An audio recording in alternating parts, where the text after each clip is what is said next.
Okay, in this little video lesson, we're going to talk about solutions and how much something can dissolve. So for that, we need to get a new term, and that new term is solubility. Okay, so solubility is kind of like density, where density is how much matter is inside the volume of a substance, and that's how dense something is.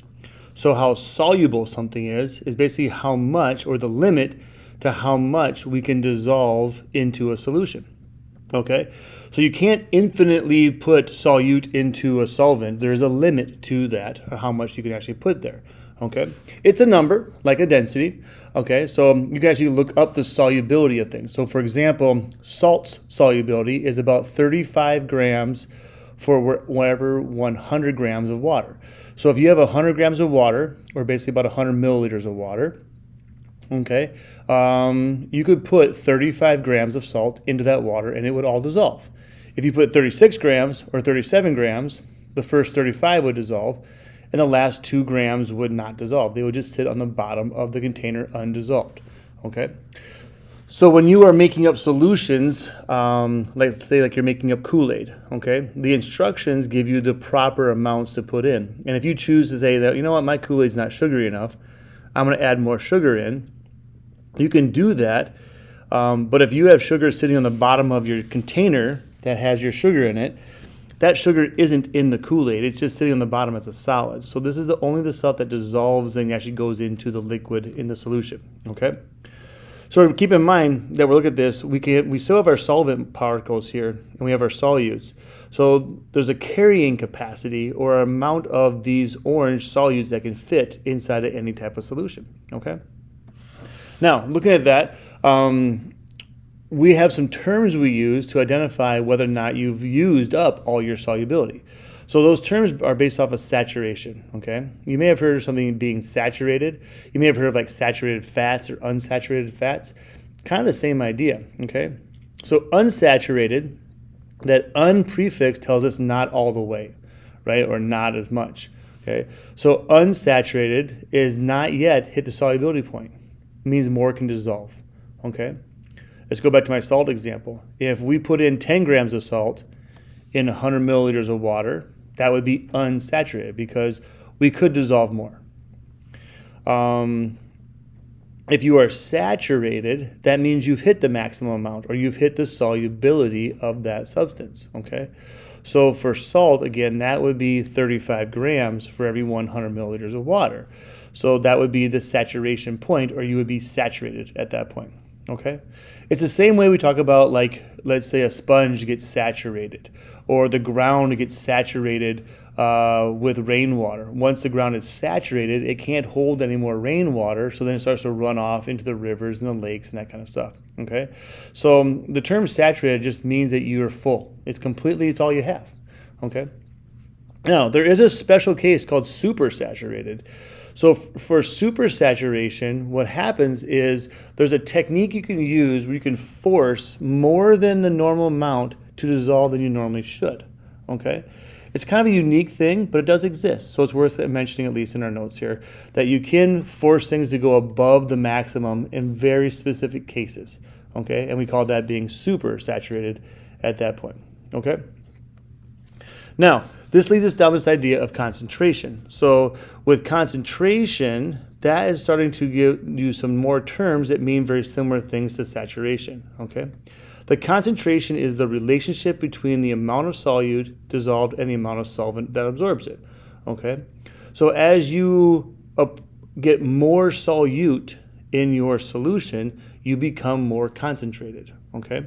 As you have less solute in your solution, maybe you're adding solvent, you become more dilute, okay? So concentrated is high amount and dilute is low amount of solute in comparison to the solvent, okay? So let's take a look at a couple of animations or simulations to help us out with that. So this is a PhET simulation on concentration, okay? And if we take a look, we have our drink mix right here. And right now we just have water. We have a half a liter of water. And this is a drink mix. I'm going to turn this to something that's more like chemistry-ish. So let's use copper sulfate, okay? And here it says concentration. So I'm going to bring this little meter over. And right now it's all zeros, okay?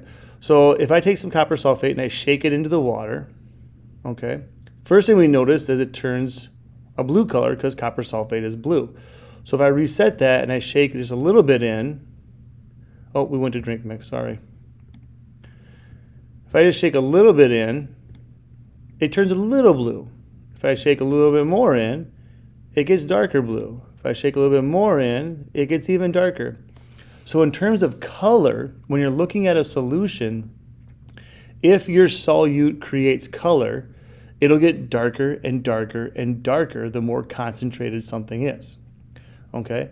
The more dilute it is, the weaker that color will be. It'll look more transparent or translucent, if you want to use a fancy word. Okay?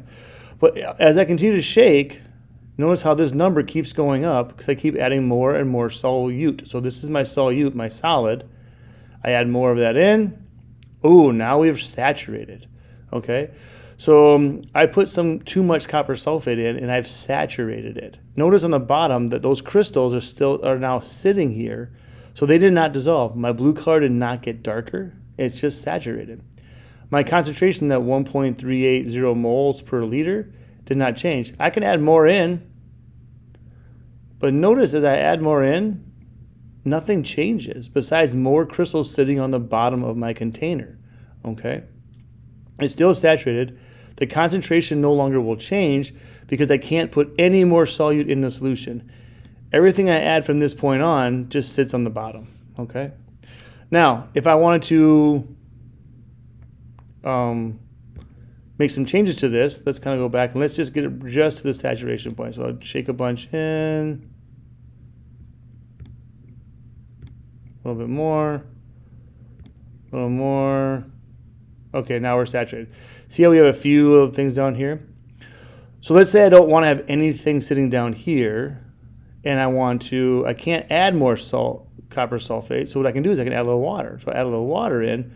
Notice how as I add solvent, here's my solvent, the water, the concentration goes down and those crystals disappear. So now I could add a little bit more copper sulfate, bring my concentration up. So every time I add solute, so this is my solute, every time I add solute, concentration goes up. When I add solvent, which is my water, concentration goes down. Okay? So adding water or adding solvent makes it more dilute. Adding solute makes it more concentrated. Okay? Now every substance has their own limit to this. Okay? So potassium permanganate, it could only reach 0.48 concentration before it saturates. Okay? So its number is different than the copper sulfate number was. Okay? Potassium dichromate, if I take that, put this one in, okay, it saturates at 0.510. So every substance has its own saturation point or its own solubility, okay? But adding solvent dilutes things, adding solute concentrates things, okay? Let's go back into our presentation and take a look at this animation because this one kind of does a great job of showing that. Again, I'm going to change it over to copper sulfate to start. Okay, here's my solute amount. Here's my solution volume. Okay, so if I increase my solution, notice how my concentration arrow over here goes down. So if I increase my solution or I add solvent, so I'm adding solvent here, concentration goes down or becomes more dilute. Okay. If I add solute over here, increase solute, the concentration goes up. So you notice how when I go up with this slider, this arrow goes up because these are direct relationships. As this one goes up, that one goes up.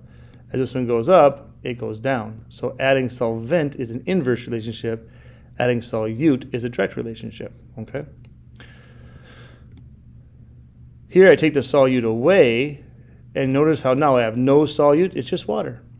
Okay, so as I add solute, we see that again, the color's going to get darker and darker and darker and darker and darker and darker and darker. It's going to dissolve more and more and more until we hit that line. That's the actual solubility point for the solution. Okay.